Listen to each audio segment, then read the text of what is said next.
Your T10 through L2, or wait, I don't know why I said that. Sorry, it's been a really long time since I made these slides. All right, so these are just pictures of where like the ribs actually attach to in your costovertebral joint and the head. So I would definitely know like these kind of pictures, because if I ask you again where the ribs articulate, you want to know exactly where they articulate in the back. So this is what your thoracic vertebrae would look like. So make sure you know that picture.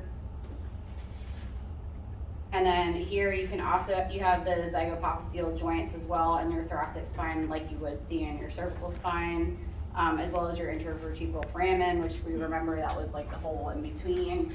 And then the Z-pop joints, which are like right there in the middle.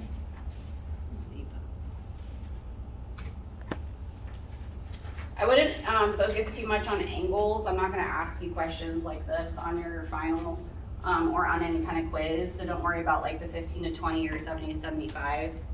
That's not really that important.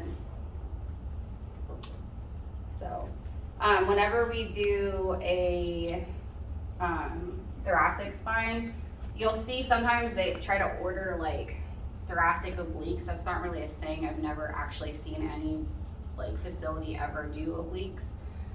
So we're not going to really go over oblique positioning, but that is another way, just like in cervical, to see your Z-pop joints, but they're not going to ask for that in a thoracic spine. They would usually use additional imaging. A lot of these images or positions were created long before CAT scan and MRI and all that stuff. So, and then again, your lateral view, you always see your intervertebral foramina, so that's a great question. So if I were to ask you on your final, which views would you see your intervertebral foramen, it would be your thoracic lateral and your cervical lateral. So, make sure you know this picture for your topographic landmarks. So where your T1's at, kind of where your jugular notch is at, your sternal angle, your mid-thoracic lung, and your xiphoid tip. The sternum we will go over as well as we move on in the chapters today. Again, don't focus on the inches really, just kind of know the landmarks in the back of the spine. What was the question you said about the lateral? Like if I were to ask you which images can you see the intervertebral foramina, it would be your cervical lateral and your thoracic lateral. So this is another great picture if you're able to identify A, B, C, and D based on the last image. So they're labeled A, B, C, D on this one and also on this one. So if I were to give you this picture, I'd expect you to be able to label it, okay? So. Moving on to the positioning for AP thoracic spine. So everything's going to be shot at 40 inches for thoracic spine. You can do these supine or standing. It depends on how comfortable you are with your positioning. Your CR is T7, which back during chest positioning, that was like your nipple line. So here it lines up perfectly. You want to make sure you're just above your jugular notch to include your T1 because it'll kind of hide on you. And then base of your rib line pretty much to get all the way down to 12, so right where the L1 would sit at. And that's your AP. So again, you can do it supine. I'll show you both ways when we go back over positioning again today, as well as you can do it standing. So this is supine position. So make sure you have pretty much, if you don't get your right above your jugular, you're going to clip T1. It happens a lot. So T1 to T12 to make sure that all of them are there. Just look for that last set of ribs because you can always see your ribs articulating off of it. So. What's the technique for AP? Oh, for the AP, it would be 80 kVp at like 12 mass, which you guys probably want to write down. I don't think there's a technique page in here.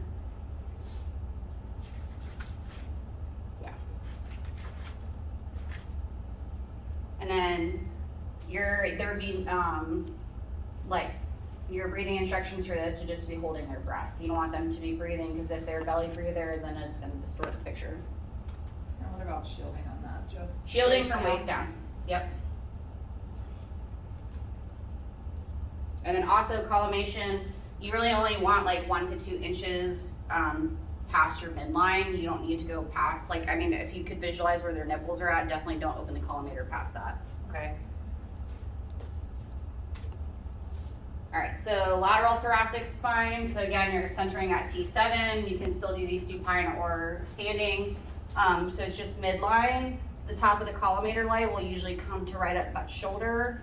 And then make sure you're just slightly posterior to midline so that you don't, if you collimate too tightly, you're not gonna clip the actual spine on the back.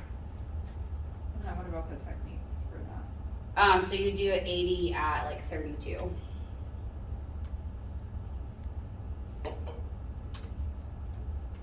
And the breathing instructions, hold your breath also? Oh, actually you can have them breathe normally. Breathe normal. Yeah, because it helps blur out the lungs, but if you're collimated, you shouldn't really pick up a lot of lung to begin with.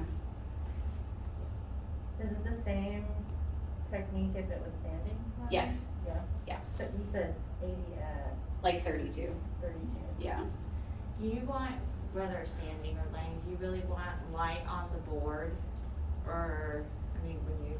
Are you talking about like above the patient or like in front of that? Behind. Yes, you want it just a little bit up behind because depending on whether they're standing or laying, you want to make sure that you're not going to clip it off because you might have like old ladies that are really kyphotic.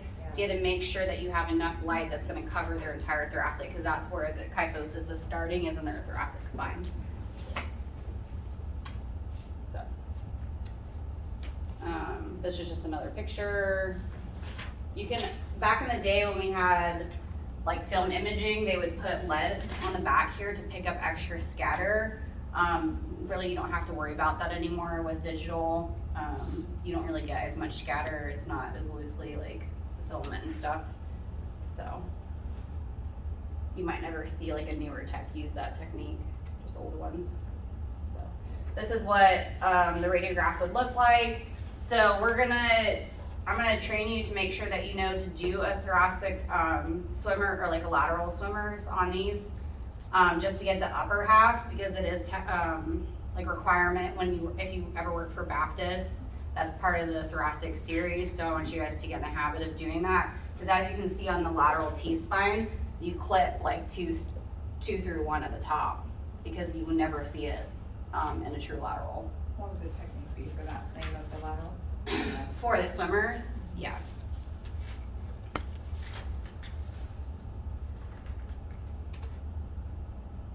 So the oblique positioning is in here. I'm not really gonna go over it too much, just have an idea. So if I were to ask you on your final, it might actually end up being an extra credit question because the final is probably gonna be like 100 questions mostly of these chapters that we're going over. But just have an idea that there is an existence of obliques and why we would do obliques. Again, it's to see the zygapophyseal joints. But the CR is the same, stays T7 throughout all 3 images. So, and then this is just a picture of what it would look like if we did an oblique. It's a pretty extensive oblique positioning versus 45 degrees, what we would usually do for an oblique. It's actually greater than that, so it's 70 degrees away from the board, either RAO, LAO, RPO, or LPO. And you can do them anterior or posterior. So this is what it would look like. So all it's doing is just elevating the ribs off the joint so that they can really focus on the joint. But again, they'll send these people to CAT scan if that's like an issue. So that's it for thoracic spine.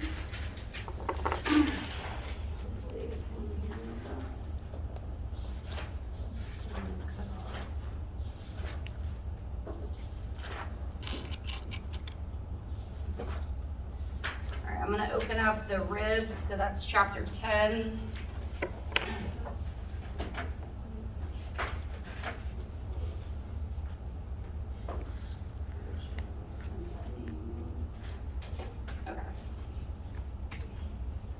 So this is also a great picture to know and make sure you know where your sternum's at, your 12 pairs of ribs, and your thoracic vertebrae, and what they all entail and where they attach to. So going over sternum, you would need to know this picture that there's 3 different pieces, the manubrium's that little small piece at the top, the body, and then the xiphoid tip right here. The xiphoid tip is kind of where you would start doing compressions if you were doing CPR. All right. You don't need to know the length of the body parts. This is just part of the series of slides that I had pulled off somebody else.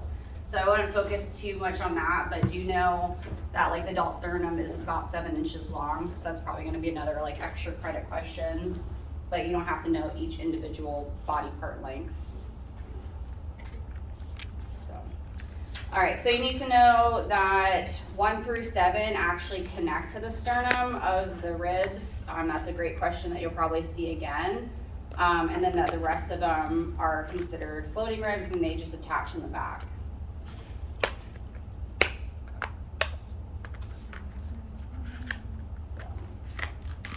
And then the facets are where they also connect for the ribs as well. So know these facts: the true ribs are the first 7 ribs, 1 through 7. Your false ribs are the last 5, 8 through 12. And then the very last 2, 10 through 12, are considered floating ribs. So that's another great question that'll probably be thrown in there. What are considered floating ribs? Because they don't actually possess a coastal cartilage to actually connect to anything. So this is what your rib would look like if it were disarticulated from the body completely. I would know this image as far as like labeling it. You'll probably see that again. Or this image, same thing. Again, you don't have to really focus on the whole like 3 to 5 inches. I'm not gonna get that specific on the depth, like how far apart they are. But no, yeah, just know the little parts of each rib though. So if I were to ask you where the tubercle is at, you'd have to be able to identify that. All right. So this is kind of just like an image of where it would look like for the ribs to actually be attaching. So the tubercle of the rib, where the shaft, and then the coastal cartilage or the ligaments that are in between holding everything together. Just another picture to know. And this was just another picture to know again.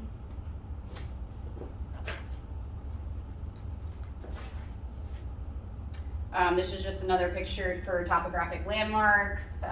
So you may either get this one or the last one that I did show you on the last set of PowerPoints. But it's the same thing: jugular notchsternal angle, xiphoid tip, L2, L3. I probably won't really ask you about the L2, L3, at least on this image. There's other ones that we can go over. So sternum imaging is really hard. They don't really request it all that much. You might see it more in outpatient versus a hospital setting. So I will show you in lab, but we're not gonna put it on practical. So it's again one of those like super rare instances that you may never have to actually ever image. A lateral sternum is much easier than an oblique, but an oblique, if you oblique the patient too much, your sternum will disappear completely behind the spine. So you need to know that they're usually going to be in RAO position, and that's to get the heart out of the way, and it's a 15 to 20 degree oblique for the patient. So you can do it either supine or standing. Most people I've ever seen done, it's usually standing. But again, your chest is against the board and they're in RAO position to shift your spine to the left. So this is what it would look like. You're gonna center just to the side of the spine itself, and then the sternum will pop up in that little open space in between the spine and the ribs. You're gonna have normal breathing instructions, so they'll breathe right through everything. And then this is what it looks like in an x-ray. So the difficulty of getting the image just perfectly, just to be able to see that, again, that's why they have CAT scan and stuff nowadays. They don't have to really worry about people having to get images of their sternum. So orthostatic breathing, which is just breathing between it. Your KV range is gonna be 65 to 75, 40 inches SID, and then your mass would be about 15. Lateral sternum, it's gonna be 72 inches, and again, that's just to decrease the magnification. Your lateral position, you just have them puff up their chest and pull their shoulders back the best they can.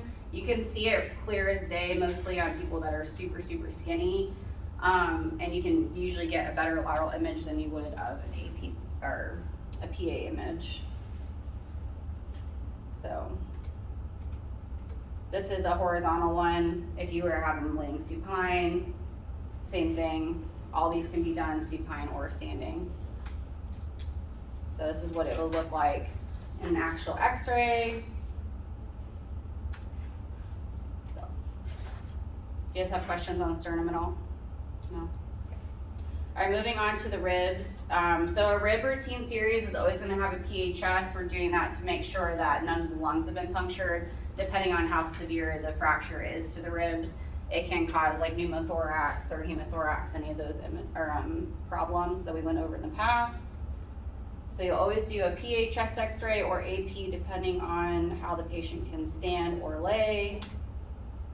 You'll always do either unilateral or bilateral if the patient's complaining of just like right side pain. You'll do a unilateral just to the right side, upper and a lower. You can do those AP or PA. If they're doing bilateral, then they'll just order the whole thing over again. In which case you'll just do an upper and a lower of AP, since you already have a PA chest. And then also depending on where your pain's at is the obliquity of which side you'll do. So your AP bilateral goes for both unilateral or bilateral. So you'll be at 70 inches SID, 60 to 75 kb, about 15 to 20 is going to be your mass. You'll align as if you were doing like a chest x-ray, but focusing only on the upper half. So your CR will end right at like your nipple line. So we're only focusing on like 1 through 7. And then when you shoot the lower, it'll be the same thing, just going from nipple line down to your iliac crest. When you do your upper pictures, it's a deep breath in and hold it. Your lower pictures are a deep breath in and expel. So inspiration on the first one, expiration on the second one.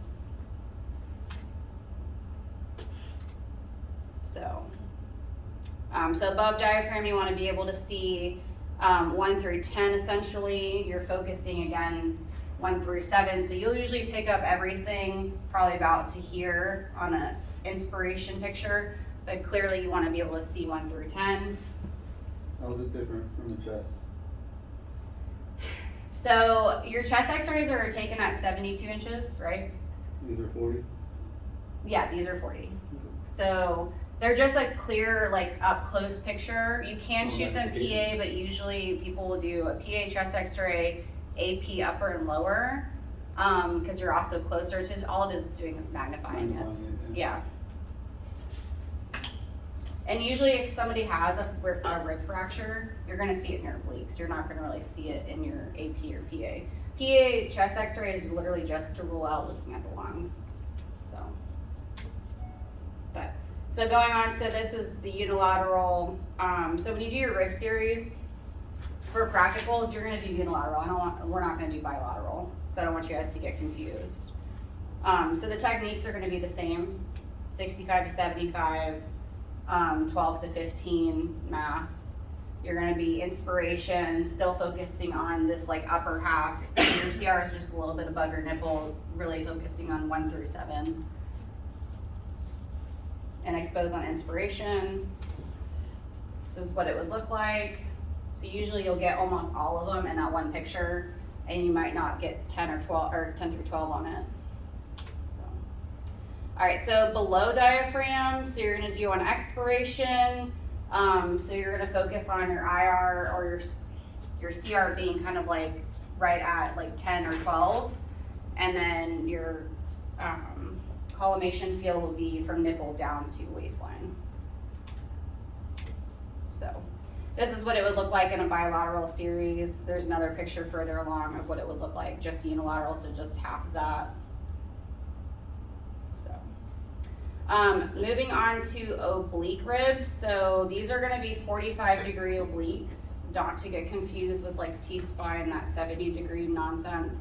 So you're always gonna expose on the inspiration, you want them to be holding their breath.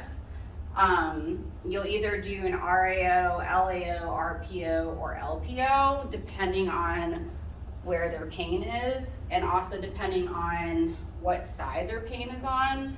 In real world setting, out of the book, you can literally do whatever oblique as long as the side that's in pain is elongated. So you can get comfortable doing only PA obliques or AP obliques in the real world, and you don't really have to actually do it by like what side of the body the pain is actually on, if that makes sense. Whether it's like front or back. Because you're gonna get the same image no matter what. Elongated? What? Elongated, you said? Yeah, so that's how you pick whether or not you're doing like, so say we were doing AP obliques, you're either gonna do an LAO or an RAO, depending on what side the pain is on. So if you're doing an we'll do AP but RPO. So say I'm in RPO, right? So my right shoulder's back here against the board. Which side is hurt on you right now? Maybe the right. It would be my right side. Okay.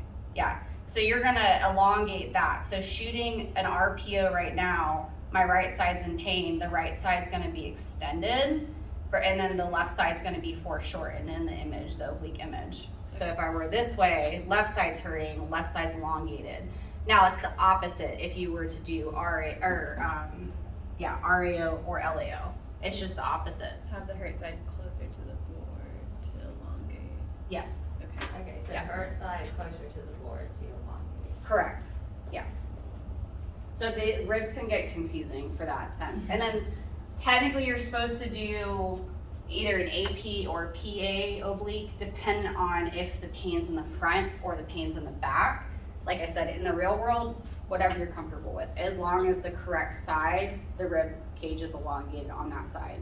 So for the practical exam, you're not gonna ask us if the pain is in the front or No. the back? Okay. Can we just do an AP for the practical? Correct, yeah. As long as the correct side is elongated Okay. in the film.